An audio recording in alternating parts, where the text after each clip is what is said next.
Welcome to the Abundant Vision Fundraising Podcast. Whether you are a seasoned professional or a first-time fundraiser, we have the advice you need to take your next step toward major gift mastery.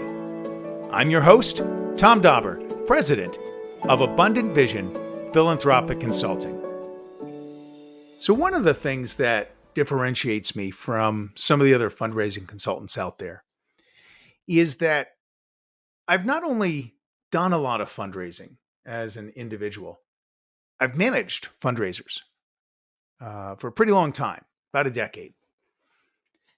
As a result, not only can I teach you how to become a better fundraiser, how to set appointments, how to execute appointments, how to cultivate gifts and facilitate gifts from donors, but I also have a lot of thoughts and a lot of experience to share about how to lead fundraisers effectively. And so today's episode, I want to talk about that. Many of the fundraisers I talk to at small organizations are managed by someone who's never raised money before. And that can be problematic. So there's a lot of things that need to be considered here, but I'm going to share with you 5 things that I think can help you as a manager to do a better job of keeping your fundraisers happy and helping them be successful. So first off, one of the big mistakes you could make is to think that fundraising is just for your fundraiser. So if you're at a small nonprofit, let's say you're the executive director and you're managing a development officer, you've got to hear me on this. Your availability and your ability to craft a compelling vision, those 2 things can very likely be the key to your fundraiser either succeeding or failing in their role. What I mean is vision is going to be the big limiter on how much money your fundraiser can solicit and close. If you've got a great vision, you can solicit really large gifts. And as the executive director, your role is to build that vision and to help cast that vision.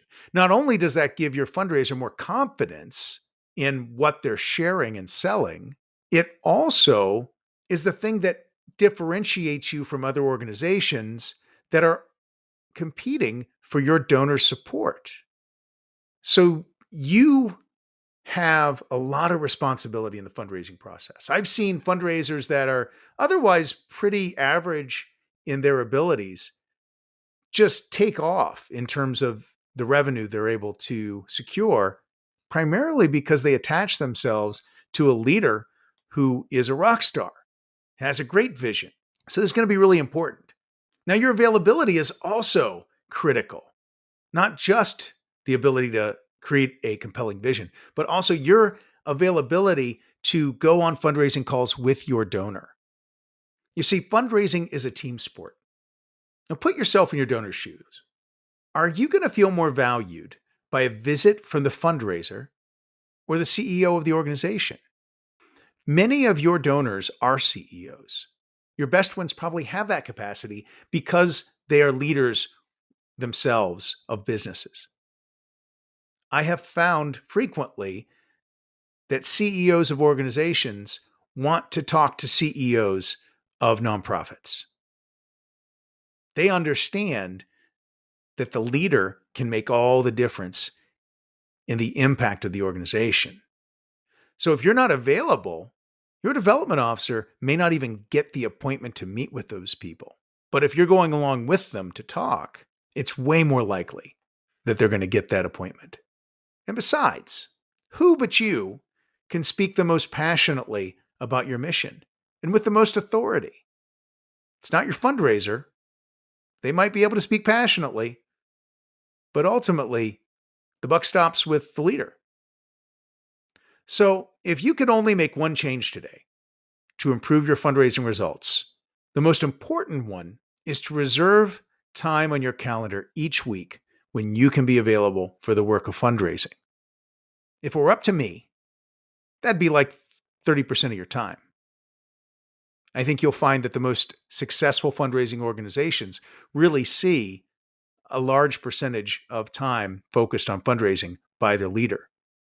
And I know that may seem impossible to you right now, and Maybe it really is impossible, but do your best. I will say this, though. I know of nonprofit leaders that have missed out on $1 million gifts because they just weren't available. And they could have gotten that gift. And when you think about the 50K they might have needed to spend to hire someone to make them a little bit more available, someone they could delegate to, even if it was 100,000, it would have been worth it. They could have done it had they just invested the money into fundraising by hiring someone to delegate to so that they could be out there in front of donors. So that's number one. The next thing I'd tell you, this is pretty important. Don't micromanage your fundraiser. There's a strong correlation between the length of tenure as a fundraiser and fundraising success. So that means that the longer you can hold on to your fundraiser, the more money they will raise. Now, this is primarily due to the relationship between tenure and having strong relationships with donors and organizational leadership. So there's two things there, right? There's, donors don't want to meet with fundraisers when they just see a revolving door of fundraisers going through the organization. Just another person to have to build relationships with. It's not a good look for your organization. Doesn't help fundraising. Same thing's true with your organizational leadership, though. You need leaders within the organization, even beyond the executive director, to be involved in fundraising. Because like I said before, it's a team sport. So if I've got a food pantry, for example, or some type of mission, to feed folks that don't have food, bringing along the head cook, or maybe the person that oversees the logistics for things can be pretty powerful because they can speak really directly to why your facilities need improved or what difference it could make, what impact it could make if we could just have a few more freezers and some nicer ovens and maybe a new facility of some sort. That makes a huge difference. But you're not going to be able to get that type of buy-in from your team if that fundraising position is constantly revolving, which is going to happen if you micromanage your people. Tom Dauber here for Abundant Vision Academy. Are you a nonprofit leader who's new to fundraising? Are you feeling crushed by your fundraising goals and not sure how to find success? My online class, crafted from my 25 years of experience and more than 5,000 donor meetings, Abundant Vision Academy will give you the confidence and understanding you need to start building relationships with donors and having gift discussions in just 110 minutes. You'll get 14 videos covering all the topics you need to find success in fundraising. You can take it at your own pace and can watch as many times as you'd like. This is one of the best deals in fundraising continuing education you can get today. To make sure you get off to a strong start in 2024, I'm offering a 50% discount to anyone signing up for my course this spring. That's a $375 value. Enter the coupon code SPRING2024 at checkout to claim your 50% discount. That's spring 2024. Head on over to thomas-dauber-s-school.teachable.com and click on Abundant Vision Academy to get your discount today. The link is in the podcast description. Now, hear me. I certainly believe you should hold your employees accountable to predetermined annual goals. But once you've established those annual goals, and we'll talk about those in just a little bit, you've got to give them the freedom to build those goals and to plan the strategy out for themselves. And once they've presented those goals and plans to you, get the heck out of their way. Support them, give them the resources they need to execute those strategies. Be available. And yes, follow their progress using their CRM and get updates in your one-on-ones. But don't be hounding them. Now, if you're the sort of manager that just feels a compulsion to constantly check progress every day, use your CRM. Maybe you've got a leader that needs to hear that. Maybe if you're the executive director, maybe you've got a board chair that needs a constant stream of information about what's happening. If that's the case, use your CRM in a way to track that information. I know I was able to set up some reports on my CRM that let me know in real time pretty much every day about any conversation that was taking place, solicitations, dollars raised, all those great things. So look at that, but don't let your team know that you're following their activities that closely. It's going to make them feel weird, like they're under the microscope. And if you chase off your fundraiser, you can be certain that in the long run, you're going to lose fundraising revenue. Another important thing to consider: do not undermine your fundraiser's professional growth.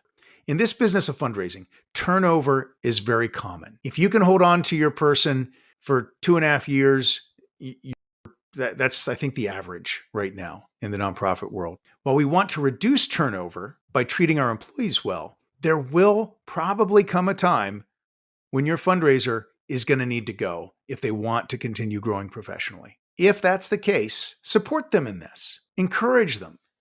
Do not take their need for growth or greater financial or greater personal income as an indictment. It isn't about you. We all have reasons for why we want to make money. Maybe it's to feed your kids.